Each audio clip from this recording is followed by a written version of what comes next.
Tagalog.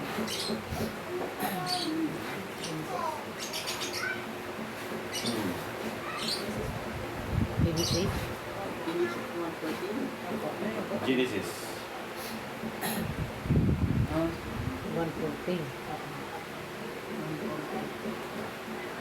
Genesis Hindi po, nyo tanda ng pagbasa. Genesis po 1:14. Hmm.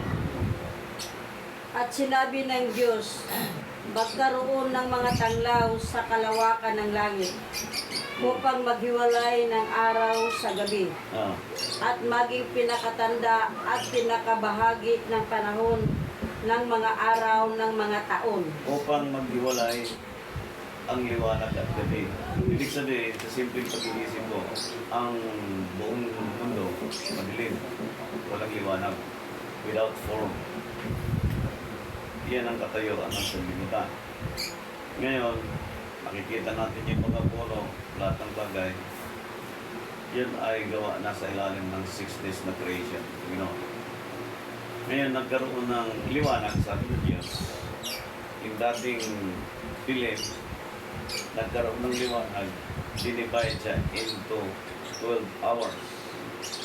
At yung 12 hours, tinatayuan po ng 12 apostles.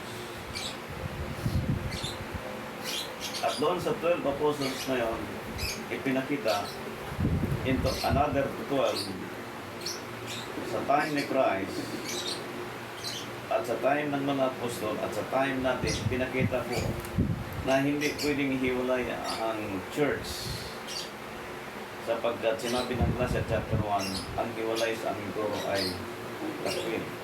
Because ang buong mundo ay puno ng dilim, nahati ang dilim at liwanag. Doon sa 12 hours and another 12 hours, night and darkness, doon po nakaposisyon ang mga apostol. Ibig sabihin, ang buong daigdig hindi pwedeng ihiwalay sa turo ng mga apostol. Malinaw. Galatia chapter 1, verse 8. Okay, pakibasa mo na.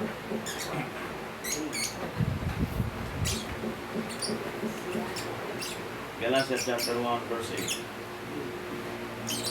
Natapwat kahimat kami, o isang anghel na mula sa langit, ang mangaral sa inyo ng anumang ibanghilyo na iba sa aming ipinangaral sa inyo ay matakwil. Yun. So from the date of independence, individually, since the time na siya ibinago, tinuruan, natuto, yung quality kailangan makita ka sa kanya. Na yung state, makita na rin si isang tao kung saan siya nabilong. Na worldly Christian pa ba siya? Or under the traditions of man pa ba siya? Kasi po, if we talk independent churches, thousands of independent churches today, liban sa mga hindi po registered. Kasi po, karamihan sa mga independent church, hindi registered. Yung iba talagang nag-registered na rin. So, anong purpose? Bakit nagpa-registered? Gusto nila maging independent. Ayaw na naman pasakop. Actually, ang mentality, ayaw na naman pasakop sa traditions of men. But in my time, nakita ko ang maraming mga independent churches na maraming mga preachers na nagtuturo, maraming mga leaders ng mga churches.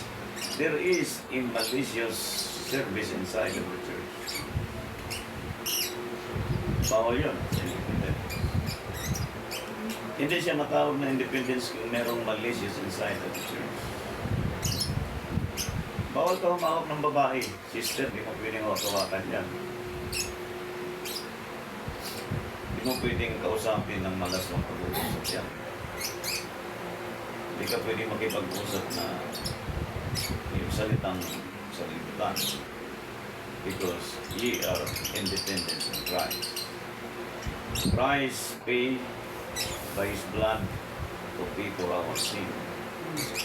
So exclusively, kung meron tinatawag sa panahon nating mga diplomat, mas higit sa tayo doon. Kung merong tinatawag na mga high profile sa panahon natin, mas higit pa tayo doon. As independent in Christ. Kaya huwag mo titignan sarili mo na ikaw ay isang ganito lang. Treated yourself as a high profile, as a servant of the Lord. Sapagkat you are independent and ye are independent in Christ. So magbabalik siya from Genesis chapter 1, verse 1. Ngayon, unang sinintro sa Biblia, pinakita kung bakit si Job ang binigay na sintro sa Biblia. At ang sabi dito, makibasa sa Tagalog, Job chapter 37, verse 23. Tungkol sa makapangyarihan sa lahat. Hindi natin mauunawa. Siya'y marilang sa kapangyarihan 27. at sa kahatulan 27. at sa kasaganahan. Kaganapan siya'y hindi pipighati. Makapangyarihan, Almighty, touching the Almighty. Tama? We cannot find Him out. He is excellent in power, and in judgment, and in plenty of justice. He will not afflict. Hallelujah. Tungkol sa makapangyarihan sa lahat, hindi natin maunawa. Siya'y marilag, mauunawa. Siya'y marilag sa kapangyarihan at sa kahatulan at sa ganang kaganapan. Siya'y hindi pipigati. Yan ang prinsipyo ni Job. Diyos as individual. Bilang kumikilala si Job sa kagalingan ng Diyos, ganun po ang pananaw niya. At si Job, may ganun siyang paninindigan sa Diyos sapagkat ang pagiging banal ng Diyos at Almighty, dinanas ni Job ang pagiging independent sa kanyang sarili mula nung siya nagkasakit, binawian ng mga bagay at binalik sa kanya ng Panginoon after nung kanya pong nalagpasan ang pagsubok sa kanyang buhay. Sa ating panahon, walang sino ng Christians o sino mang naglilingkod sa Diyos na kapag nasugatan ka, atras ka. Kapag napikon ka, napisod ka, atras ka. Kapag gumastos ka, atras ka. Hindi siya pwede magiging independent kapag gano'n ang mentality. The more na nag-complain ang tao, nag-react ang isang tao sa anumang mga bagay, the more siyang babagsakan ng maraming pagsubok sa buhay hanggat hindi siya makasampay. Sometimes nangyayari sa panahon natin ngayon yan. Liban na lang po sa mga independent na talagang ang nasa isipon si serve sa Panginoon, si kalawalhati sa Diyos, si karangal sa Diyos, no matter what, to live and to die. Wala nang ibang term na ginagamit liban sa pagpupuri sa paglilingkod sa Diyos. No malicious at all. Ngayon, ang paliwanag din po ni Haring David sa kanyang time, Psalms chapter 8 verse 1. Sige, got it? Ano? Chapter 8 verse 1. Awit. 1, Open. 8, verse 1. O Panginoon, aming Panginoon, pagkarilag ng iyong pangalan sa buong lupa, na siyang naglagay ng iyong kaliwalatian sa mga langit. Isipin niyo po,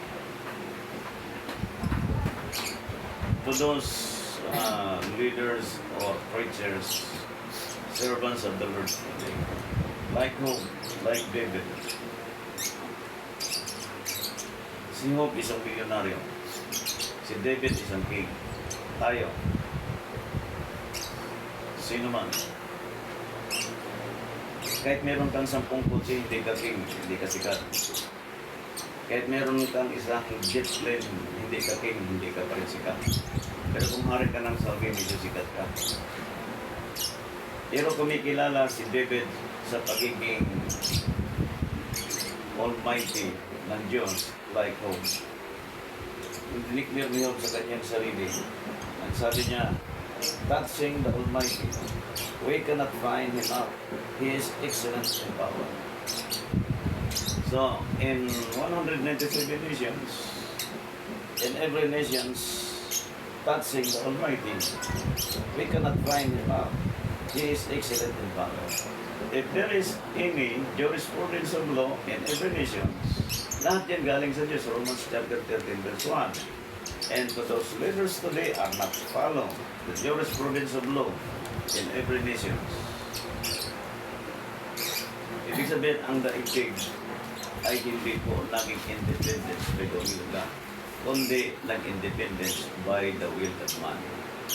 Kaya pagdating ng Independence Day, may mga celebration na kailan nangyari na ang bansa natin ay nagiging Philippine Republic, and that is Independence Day.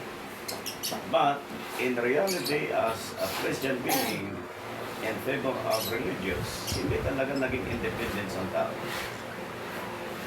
So how many Christians today, how many independent churches, liban sa mga rehistrado, yan lang ang na-identify. Yung mga hindi, paano yan?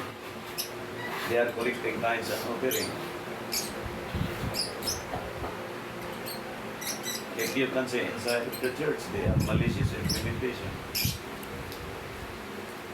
But who and David recognized to God as Almighty God? Sapagkat si David nagkaroon din ng disiplina sa Diyos. Si Job nagkaroon ng asawa na double-minded. Nagsabi ng asawa niya, sumpa mo na yung Diyos mo. Sabi ni Job, purihin mo lang ang Diyos pag sadhana ka. Tuloy kang tunay, sabi ni Job. Sa time natin, whether wala kang pinag-aralan, wala kang tinapos, o hindi ka nagtapos sa university, pero alam mo, nag-guide ka ng Holy Spirit, wala kang hesitation. If we talk striving and duty to God. Ngayon, directly from the excellence divine comes from God. Punta natin ang pinaka-climax ng ating pag-uusapan ngayon. Duty and striving after. Sinabing striving, magsumikap ka, pagsikapan mo, sipagan mo, galingan mo. Pastor ka, bishop ka, cardinal ka, pari ka, madre ka sa school, sa simbahan, preacher ka, readers ka, tigiwalis ka sa church, preacher ka sa church, guitarist ka sa church, musician ka sa church. Ibig sabihin, yung flexibility of your duty, striving after. Ibig sabihin, kailangan may result, may action, may katunayan doon sa pagiging independent. Number 1, Genesis chapter 17 verse 1. At nang si Abram ay may 99 na taon, ay napakita ang Panginoon kay Abram. At sa kanya'y nagsabi, ako ang Diyos na makapangyarihan sa lahat. Lumakad ka sa harapan ko at magpakasakdal ka. I am the Almighty God. Walk before me and be thou perfect. The duty after striving, ang pakikipag-usap ng Diyos kay Abraham, nakita ng Diyos si Abraham, I am the Almighty God. Pero no, nag-introduce ang Diyos sa kanyang sarili kay Abraham. Sino si Abraham na ang Diyos mag-introduce sa kanya? Pwede naman pitikin yung ilong ni Abraham para mabago ng isip. Pero nag-introduce ang Diyos sa kanya. Nagpakilala. Sino siya? Sabi niya, Almighty God. Pag sinabing Almighty, wala nang kapantay. If you are independent today in any churches, pag lumabas ka na sa sistema ng traditions naman ng Babylon teaching, maging sa Revelation chapter 17 verse 5, Revelation chapter 18 verse 4. Pag lumabas ka na dyan, ang sulat ni Paul, huwag niyong ipinilin ang may libadura. Sapagkat ang may libadura ay hindi nakalulugod sa Diyos. Now, if we talk independence, lahat ng mga independent churches ngayon, pag kinikilala ang Almighty God, your duty to striving, proving na iyong mga independent churches talagang independent sila. Hindi na pwedeng i-apply ang traditions of man, hindi na pwedeng i-apply ang mga kinagisnan. Kasi pag in-apply pa po yan, totally, is not an independent person or church today. Hindi talaga matawag na independence yan. Kahit anong pilit. Dahil ngayon, mapapansin mo po, anong nakalagay? Local international law. Nakalagay doon, a person shall not deprive liberty, property, without due process of law. Alam ng lahat ng abogado sa buong mundo, bakit hindi na-apply ng tao? Bakit hindi nila naisagawa? And how many thousands of lawyers, local, international, and how many justices and justices, local, international, bakit na na-apply? And how many pastors and bishops today, cardinal and priest, bakit hindi na-apply? And how many 10 years, 20 years, 35 years in the ministry, bakit hindi na-apply? What is the problem? Anong problema ng daigdig? Anong problema ng churches? What is the duty? Anong pinagsisikapan? Para nasa Diyos, pera, pampalibing lang sa sarili, pambayad sa punerarya, pambayad sa ospital, pambayad. Ang sinasabi lang po natin, yung pagiging independent.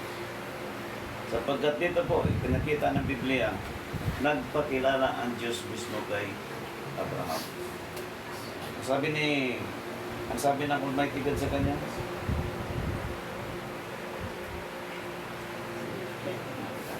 ilang taon si Abraham? 90 years. Old and 99. The Lord appeared to Abraham and said unto him, I am the Almighty God. Dati, mula tayo sa kinagisnan, naging independent church, naging independent pastor, naging independent servants of the Lord, out of the traditions of man. Katulad siya, I am the Almighty God. Bakit ka nag-independent? Bakit ka mamabas doon?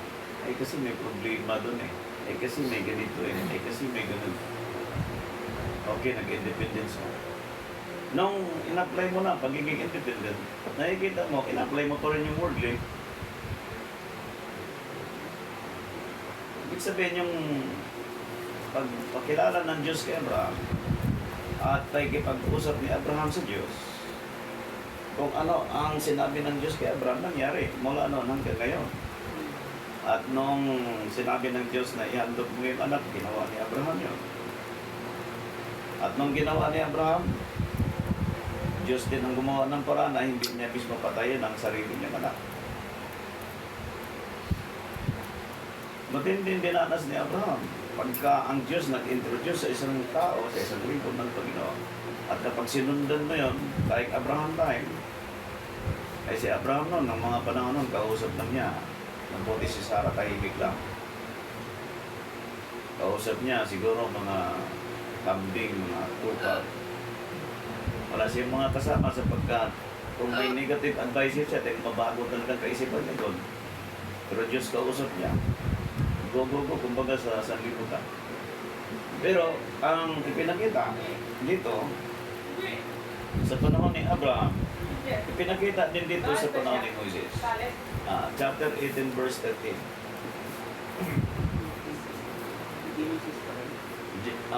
Deuteronomy chapter 18 verse 13. 18:13. Ikaw ay magpapakasakdal sa Panginoon mong Diyos. So, to those independents, 1813. they need quality in state God. The duty and striving after, ibig sabihin, yung pagpakilala ng Diyos kay Abraham, dinain po ng scripture, again, thou shalt be perfect with the Lord thy God. So, if we took program inside of the church, opening and closing prayer, testimony, Word of God, if we took yearly celebration, if we took time, if we took date, if we took month, ang kalaban natin, ito, madapat i-arrange. Abib means Nisan. Ang Abib or Nisan, that is a Hebrew calendar. Na ang Abib Nisan, pinosession siya sa March and April. At ang Thomson po, nag-decide yan, mga scholar, na talagang ang Abib or Nisan ay kalahati ng March at kalahati ng April. At yung kalahati ng March at kalahati ng April, yung Abib or Nisan, nakadesign po sa Biblia in Lucas chapter 1 verse 26. Ang tanong, bakit hindi nakita sa daming scholar?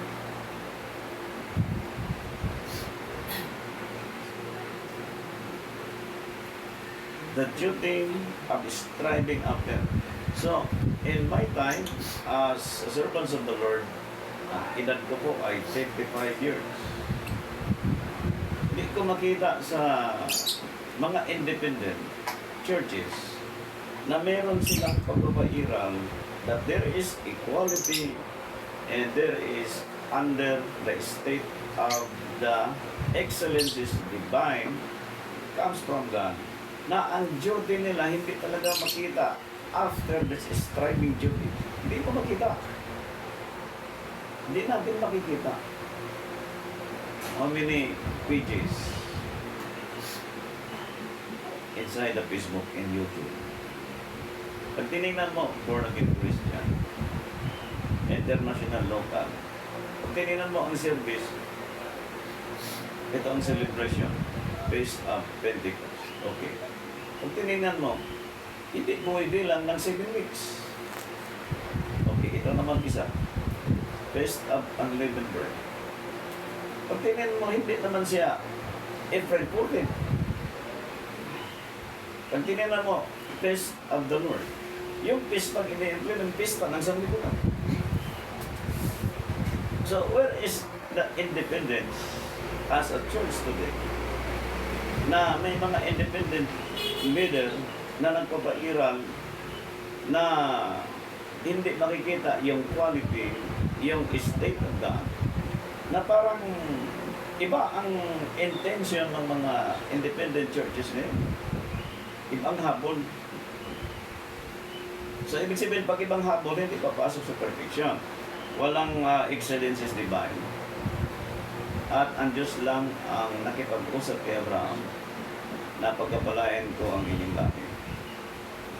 Ngayon, ang tanong, paano nakakunik ang Gentile sa Israel kay Abraham sapagkat ang pangako ng Diyos sa Israel? Itong sikreto. Sabi ng Galatians chapter 3 verse 29, kung kayo kay Kristo ay magiging binhi kayo ni Abraham at tagapagmana ayon sa pangako. Ibig sabihin, pag na kay Kristo ka, binhi ka ni Abraham.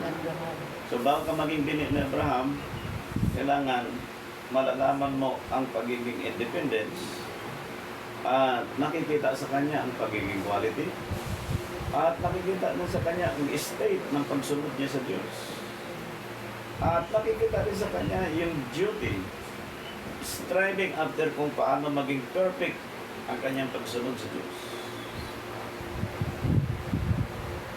Ngayon dito, ipinakita ng scripture kababasa ng system.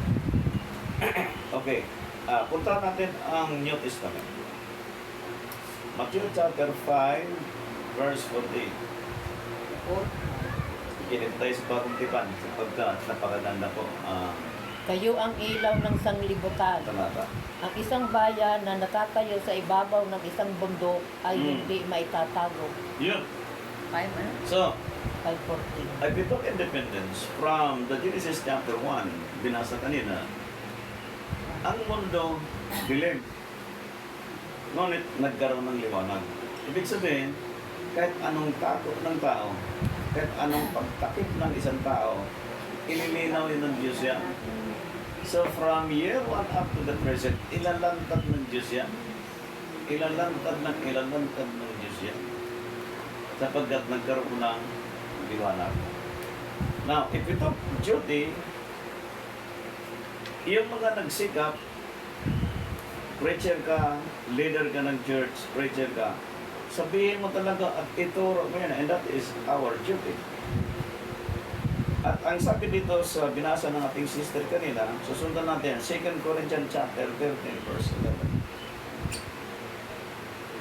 11. 13, verse 11, 2 Corinthians. Sa katapos-tapusan mga kapatid, paalam na, mga papakasakdal kayo, mga aliw kayo, mga kaisa kayo ng pag-iisip, mga buhay kayo ng sa kapayapaan, at ang Diyos ng pag-ibig at ang kapayapaan ay sa inyo. Di ba ang ganda? If there is any malicious inside of the church, paano mangyari yan? Yung kapayapaan, yung bunga, yung patiwasaya inside of the church to those independent people. Paano? Hindi nga tayo mag-isip. Ngayon kung nagbunga ng kaguluhan, argument, trouble, ibig sabihin, ang leader ng church na yun ay hindi po nagpapailan ng perfection inside the church. So, striving duty after hindi nakikita. At the same time, the excellences of divine service of God, hindi pinaiiral. At walang independence na pinaiiral at hindi sa ilalim ng state ng Diyos at walang quality ang pagsiserve sa Panginoon. Walang klaseng duty, hindi perfect duty. We are not perfect, but we are going to perfection. But this is a perfection duty. Okay. Ephesians chapter 4, verse 13. New Testament tayo. Praise the Lord. Ephesians chapter 4, verse 13. Hanggang sa abutin natin lahat ang pagkakaisa ng pananampalataya at ang pagkakilala sa anak ng Diyos, hanggang sa lubos na paglaki ng tao, hanggang sa sukat ng pangangatawan ng kapuspusan ni Kristo. Diba linaw? Yung paglago sa ministry, 5 years, 10 years, yung husay, yung improvement, dinisign ang church, ang tao sa katawan ni Kristo. Si Kristo sa kanyang katawan, suffering, nagtagumpay siya hanggang sa cross ang Calvary. Namatay siya para bayaran nating mga kasalanan. Nabuhay na magaling to sit down the right throne of God as a King of Kings and Lord of Lords. So meaning, from 5 years old, 10 years old, sa ministry, if any leader today, if you are a servant of the Lord, men and women, dapat ang standing niya as independence, makita na sa kanya ang quality and state of God. Dapat makita na sa kanya. Yung paglago sa paglilingkod sa Diyos makikita.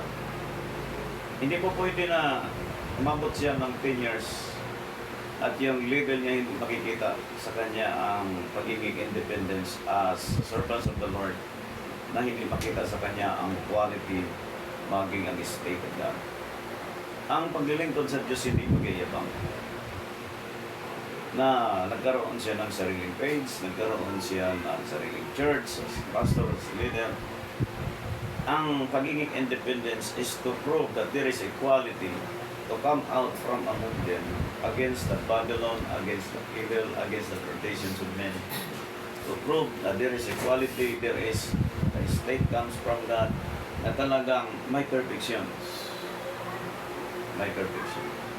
Kaya ang independent churches, mostly, yan ang sentro ngayon na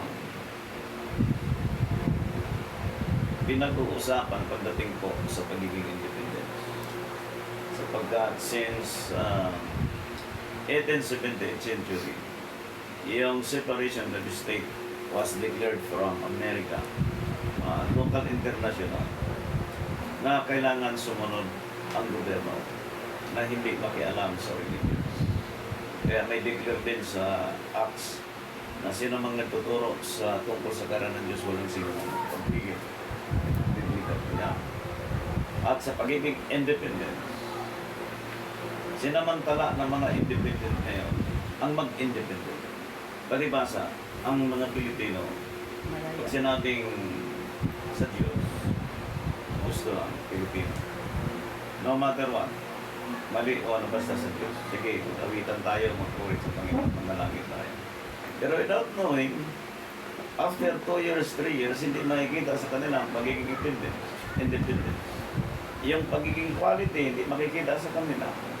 At yung state nila, nandun pa rin yung ugali na dati pag ugali na nagger. Yung state na yun, dapat maalis yun. Halimbawa, Pilipino ka, you are under the state of Philippine Republic. Kung ugali ng Pilipino, Pilipino ka. Pagdating mo sa Amerika, huwag mong dalhin yung state mo as a Filipino. Iba ng state. Okay, ang state natin dati, worldly, against the system of God. Ngayon, nasa Diyos na tayo by effect of independence. So, iba ng state natin. Wala na tayo sa state ng pagiging Gentile. Ang mga churches wala na sa state sa pagiging under ng traditions of men. Ang Christians wala na sa state para makihalubelo pa sa system of compromising, a worldly compromise. Wala na tayo sa state.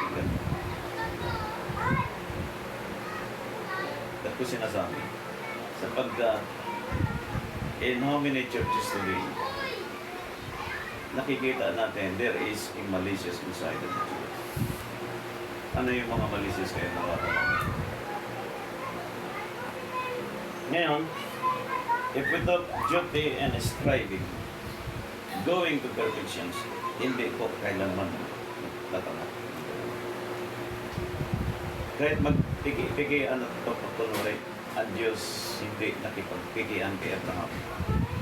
I am the Almighty God, sabi niya. Now, sa time natin ngayon, ang makakausap natin, Diyos din sa pamagitan ng kanyang salita. Sa pamagitan ng pagsunod natin sa araw ng Diyos. Siya nag-introduce ngayon, I am the Almighty God. Si Abraham ay servants ng Diyos. Kapag sinunod natin ang sinabi ng Diyos sa Biblia, tayo yung katulad ni Abraham. Servants ng Diyos kung paano po niya ginampanan ang ministeryo na binigay sa kanya. At si Sarah, na kanyang asawa, nagdadoubt. Nung time na yun, sapagkat si Sarah ay matanda na.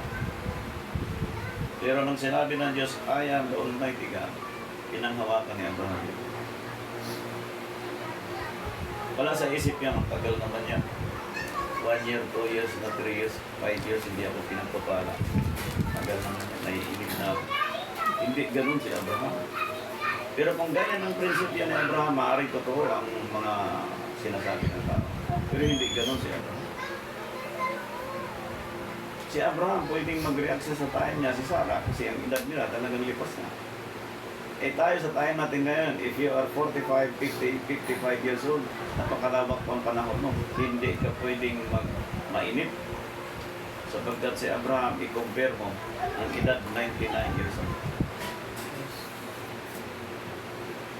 Tayo ngayon, 45 years old, 50, wala pa mang 50, nagre-react na ng tao, nagmamadali na. Ang sabi ng Biblia, ang sino mang nagmamadaling yumaman ay pahamak. Ako din ang kailangan yumaman. Tayo din ang kailangan yumaman. That is my advice. But we have 21 paragraph for the Ministry of Reconciliation for the Charity. Sa kalooban ng Diyos, gampanan natin yun. Pero hindi tayo maghahabol na pipilitin natin at pupwersahin natin ang gusto ng Diyos. Hintayin natin ang kalooban ng Diyos. Tulad ni Abraham, naghintay siya sa kalooban ng Diyos.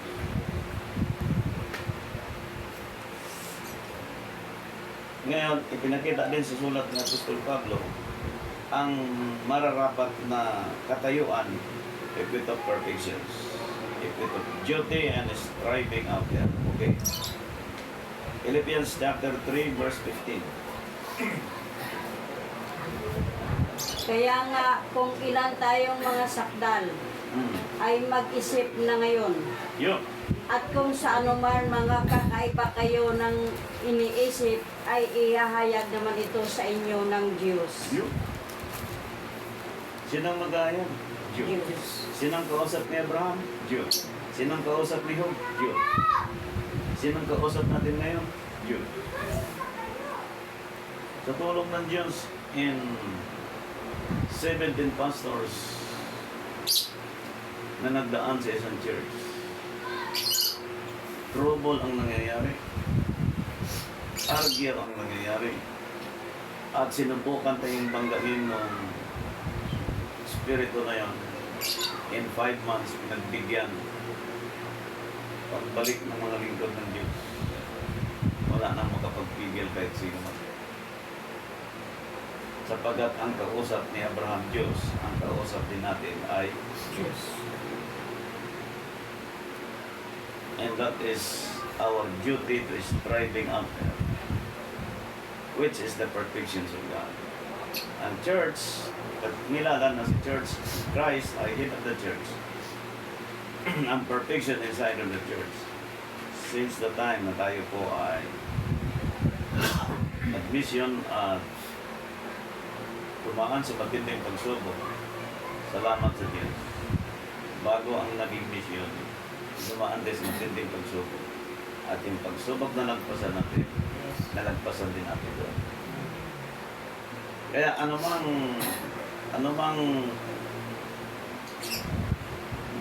hinaharap natin, itong independence, ang nasa isip natin, the more na marami pong trials, yung quality hindi mababago.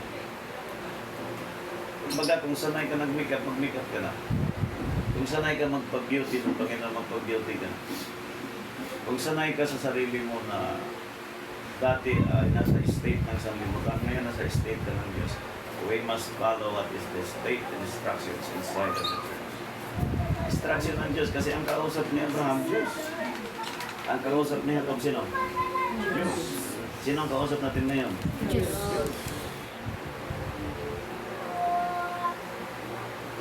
Sabi ni Paul, huwag hamakin ang iyong kabataan. Sometimes ngayon, pag nagsalita ka sa mas may edad sa'yo, by literal insight, mas bata ka sa akin, alam ko, higit na alam sa'yo.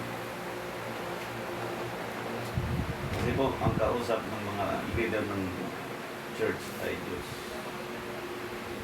Oras na tinanggap mo ang aral ng Diyos, ang kausap mo Diyos. Oras pag tinanggihan mo ang aral ng Diyos, ang tinanggihan mo Diyos. Oras pag binago mo ang aral ng Diyos, ang binago mong usapan, ang kausap mo Diyos. Lahat yun kalaban Diyos. Saan ka lalagay? Saan lalagay ang tao? How can we go into perfections without independence, without quality, or out of the state of divine excellence? How? Di ba laki ng problema? Ang bansa lang natin, example lang, sa daming church, sa daming mga leader, sa daming mga bishop, kung counselor ang hinahanap, sobra-sobra. One time, naging ministry natin, last 2013, kung naalaala natin yung may binitay sa China sa panahon ni Jumar B9. Ang daming counselor, DSWD, taga-immigrant, tayong simple lang, kinausap natin ang isa sa mga mahal sa buhay kung paano matanggap nila ang katotohanan sapagkat na-involved ang kanyang kapatid sa drugs, drug trafficking na kaso. Ay sa China, kapag nahulihan ng ganun bitay, iyak magdamag, ngunit ang kinausap natin natuwa siya. As independence, as striving our duty, hindi para sa sarili natin. Yung kausap ni Abraham Diyos, kausap ni Jacob Diyos, kausap din natin Diyos. Pag yan ang i-rely mo sa Kanya, like Abraham, imposible, 99 years old, inakidad si Sarah. Buntis ba yun? Imposible. Lahat ng bagay imposible sa daigdig na ito. Pero kung kinikilala mo na ang Diyos kausap mo, there is impossible. Ngumiti siya, tumawa siya na intindihan. Mamaya tumawag yung nanay. Nak, talagang matutuloy yung pitay. Sabi ng anak, okay na po ako, ma'am. Kausap ko si pastor. Kapatid ni po. Nagulat yung mga taga-imigran. Mamaya, kinausap ko. Anong church po kayo? Sabi ko, Jesus Christ. Sabi ko, ano gano'n? Kami din, kami gano'n. Naisip ko, ba't hindi nyo na-counsel? Magdamag kayo dito. Halos, namunto na yung matas ko kaiyak. Anong direksyon? Pangyayari sa buhay. May nakulong sa drug trafficking. May nakulong sa pagpatay. May nakulong sa pagnanakaw. Carnapping. Kidnapping. Mag-isip ka na lahat ng crime na yun. Pag tinignan mo ang napasok sa custodial, anong kaso mo, and 300 persons sa custodial, tanongin mo kanya-kanyang kaso. Pumunta ka naman sa Bilibid prison, may mga lifetime sentence, may mga 20 years in prison.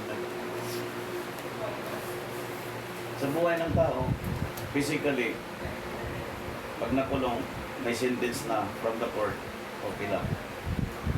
Pero, spiritually, merong hindi nakakulong sa rihas, nasa labas, pero in prison siya, sapagkat yung quality, yung state hindi makita sa kanya as a Christian being.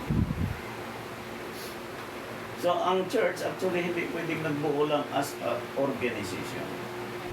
Ang church binuo sapagkat tulad ni Abraham ang kausap niya Diyos.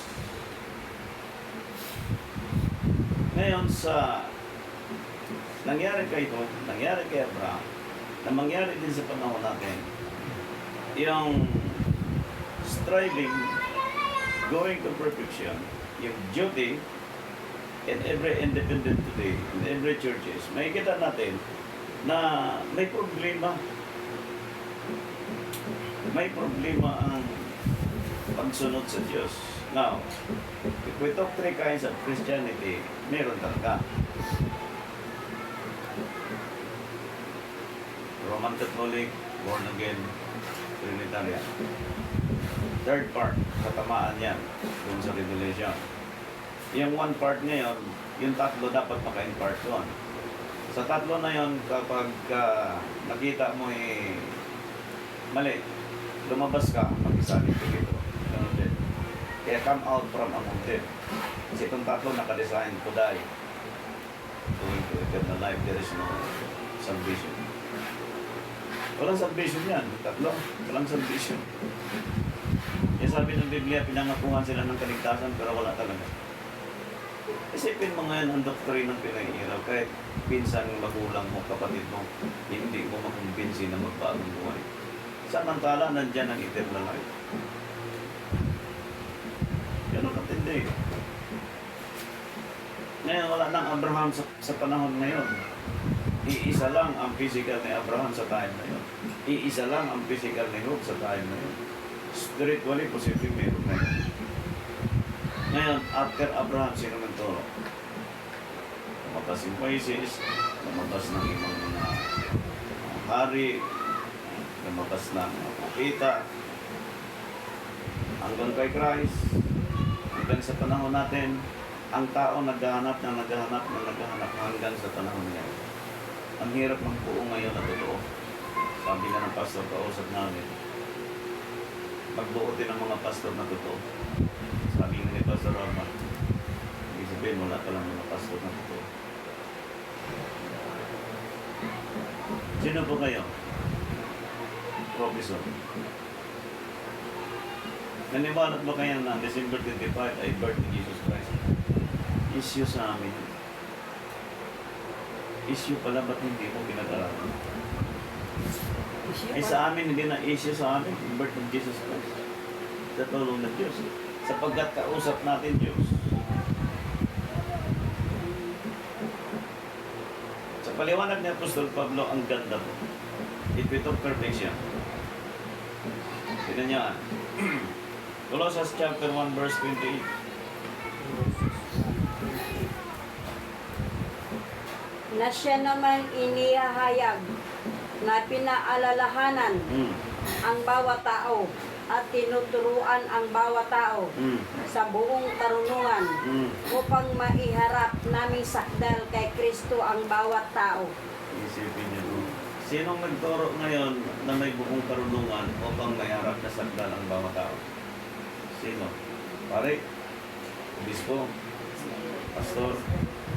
Preacher? In mga independent churches? Ano may harap? May mga choir ka ilan? May mga musician ka ilan? May mga preacher ka ilan? Ilan ang independent churches ngayon? Ilan ang mga leader ngayon ng mga churches? Ang dami. Sino ang nagtuturo ng tama? Ang tanong. Ang Passover, communion, ginawang tuwing may kasal, tuwing may binyagan. Ay samantala, ang communion o Passover, hapunan ayon sa Exodus chapter 12. Para magkaroon ng kagalingan at kalusugan ang tao. Nang sabi ng Korinto 11, na kapag mali ang pakikipag-isa sa katawan ni Kristo, magkakaroon ng hapon. Pastor, hapon kami, 14. Pagdating ng 6:150 na yun, Israel yun, celebration. Father dispensation. If we talk Sabbath, kapag ang celebration is Israel nakadesign, ibig sabihin, nabilong sila sa dispensation of the Father. Kailangan may Sabbath din sila ng Hudyo, hindi. Dahil sila daw nasa spirit time. Sipin niyo po, para kang nagdamit niyan, nag-Amerikana ka, tapos ang pambaba mo short, tapos nag-sandals ka lang. Anong tingin sa yung tao? Adag-adag. Ha? Adag-adag. Praise the Lord. Ha? Oh, si Pastor Arman, imagine, Amerikanahin mo yan, naka-necktie, tapos naka-short lang yan, naglalakad sa kalsada, anong tingin sa kanya ng tao? Parang si Kalibang. Ganyan ang itsura ng mga independent churches. Like Kalibang. I tell you, Frank, mga kapatid ko. Di ba? Oh. Sinabing dispensation, kung anong uniform ng Old Testament, may pagbabago sa New, may pagbabago sa Spirit dispensation. Uniform yan. Kaya mga babae, unang titingnan tayo. Pag tumingin sa salamin, unang tingnan mo, di ba mukha? Nakakuha pa ba? Ha? Unang titingnan mukha. And then, katawan, kasuotan mo, hanggang paa. Ganyan manalamin eh. Ang church ganon. If there is inequality and you are under the state of Christians or excellencies of divine, ganyan ang pagtingin sa mirror. Kaya sabi ni Paul, maraming tumitingin sa salamin, kita niya ang kanyang mukha, pero pag talikod niya, nakalimutan niya ang figura ng kanyang mukha. Sapagkat yung quality, yung pagiging Christian state, hindi talaga ma-establish. madali Ang mag-absorb. celebration hindi hapon. Pagkatapos ang pista din ng decoration ng sanlibutan. Ang sagradong kainan after ng unleavened bread. Pagkatapos ng unleavened bread, kakainan. Ang kasagraduhan na wala na. Next year, kakain ulit yung nakakain last year.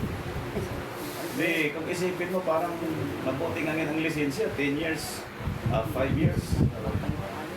Ang renewal, 5 years to 10 years. Eh ngayon, ang spiritual yearly renewal. So, where is the independence and quality?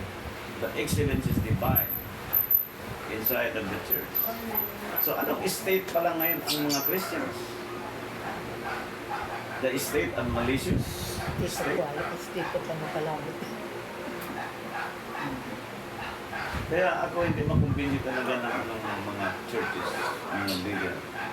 Kaya mahirap na magkumbinsa sa akin. Namuhin mo yung yaman. Sabi ni Solomon, lahat ng bagay mo ng punta. Si Solomon nagkaroon ng 700 wife, mga princess yun. Plus 300, 1,000. Ginto, yaman na sa kanya. Pero sumulat siya, walang kwenta na. And that is before Christ. Tayo, napakaswerte natin sapagkat naabutan natin ang time ni Christ.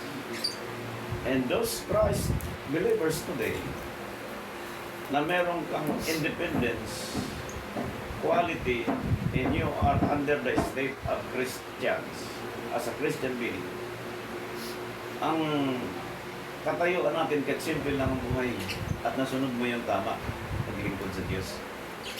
Sabi nga ng Biblia, hindi naranasan ni Solomon ang naranasan ng mga Christians na naglilingkod ng tama. Amen. Kaya dinisahin niya, seek ye first the kingdom, righteousness. Ang all these things hindi natin pinag-uusapan. Tayo pinag-uusapan natin tungkol sa kingdom and to live into the righteousness of God. Yung all these things, added na yan. Kasi pag nakapokus ka sa all these things, maiinip ka at magkakaroon ka na ng negative thoughts and hesitation at complaining. At habang meron kang ganon, tumatagal ang panahon, lalong hahabulin mo ang panahon. Hanggat mainit ka, hanggat matisod ka na, hanggat manghina ka na. As in, no more. Wala na. Namalayan mo pala, namalayo ka na sa Diyos. Instead Bible hawak mo, hindi na.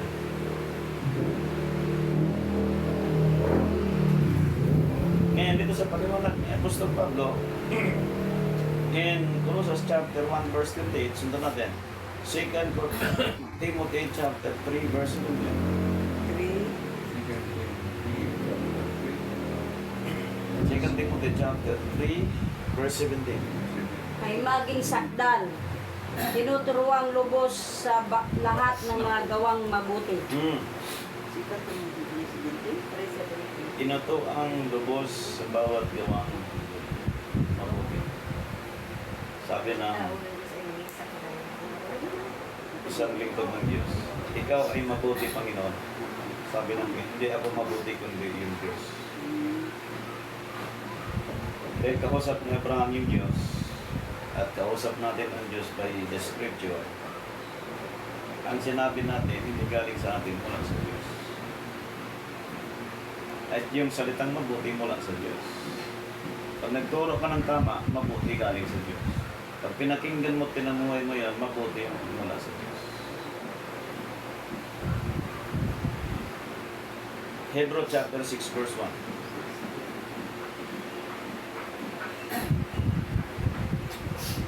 Kaya tayo'y tumigil na ng pagsasalita ng mga unang simulain ng aral ni Kristo. At tayo'y mga patuloy sa kasakdalan. Amen.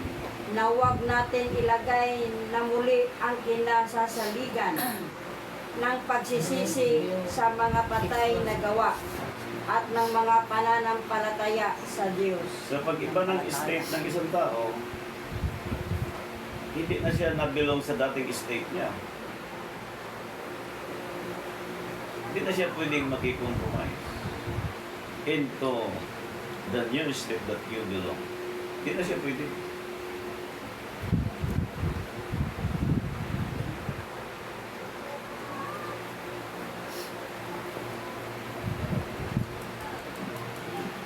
Sapagkat ang pagiging independent, pagiging excellent into a divine service of God as independence, they must prove in every churches and every leaders and every independent today, especially the leader, na yung quality makikita sa kanila at yung state na kailangan nasundan nila yung law and ordinances of God, yung 7 holy convocations of God, yung, alam mo, pagka kahit pinihit yung pizza, araw, buwan, yung oras, kahit pinihit yan, ang worldly system, may permissive will naman ang Diyos yan. Kahit pinihit yan, hindi ka pa rin malilito sapagkat ang kausap ni Abraham Diyos, ang kausap ni Moises Diyos. Kaya sabi sa Acts, ang sino mang tumanggi sa dalawang propetang yon ay pupuksain, mamatay na walang awa. Eh kita mo ngayon, may namatay sa cancer, may namatay sa diabetes, may namatay. Yung mga sakit na yun, mula yan sa pagsuway sa mga propeta at the same time, mula sa Diyos, dahil kausap din ng Diyos. Pag sinong mag-criticize, magsira sa araw ng Christ government sa panahon natin ngayon, Diyos ang kanang kinikriticize, hindi ang mga. Sabi ng Diyos, ang ginawa mo sa aking lingkod ay sa akin ang ginawa.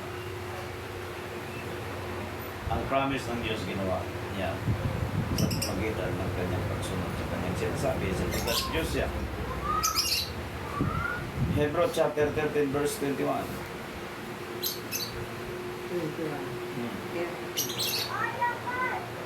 May pakakasakdalin nawa niya kayo sa bawat mabuting gawa upang gawin ang kanyang kalooban, Yes. na gawin sa atin ang kalulugod sa paningin niya Yes. sa pamamagitan ni Jesucristo, na mapasa kanya nawa ang kaluwalhatian magpakailanman Yeah. siya nawa. So, move away inside of the church any malicious implementation. Dahil, iba ng state ng mga taong yun. Iba ng state ng mga independent churches. Iba ng state, ika nga, ang mga born again. Iba ng state, ika nga, ang mga trinitarian. Ang three kinds of Christianity, kanya-kanyang state yan. At yung last one, Christian, may state ito na hindi pwede makihilubilo sa daigdig na ito. Ito, ano to? Like Jesus Christ, talagang low profile siya. Pero nabuhay siya in 30 years after death and niya to save and to redeem. Ngayon tayo, hindi naman lahat kinausap ng Diyos sapagkat sa Israel, para ilid ang Israel from Egypt, ang kausap si Moises lang. Sa grupo, ang kausap isa lang. Ang tanong, sino kausap ngayon ng mga leader, ng mga independent churches? If you can say inside of the church, there is a malicious system inside of the church. Aba, hindi madali magiging leader o magbuo ng grupo para ika na magpatuloy sa paglilingkod sa Diyos. Sapagkat ang kausap niyan ay at hindi rin madali na tumanggap ka ng duty sa Panginoon by striving after. Kahit nga tigalinis ka lang. In 5 years, 3 years, hindi ako nagtunod. Every 7 day celebration. Stop na ako nun. Pag-schedule namin, kuha ko ng balde, kung ano basahan. Linis ako. Kaya sabi ng mentor ko, huwag ka na dyan, kung kasi mga kabataan ano mo na may po, assignment namin. Linis. CR, sahig, bintana, mga jealousy. Kita na si Sir Maglin. Striving duty.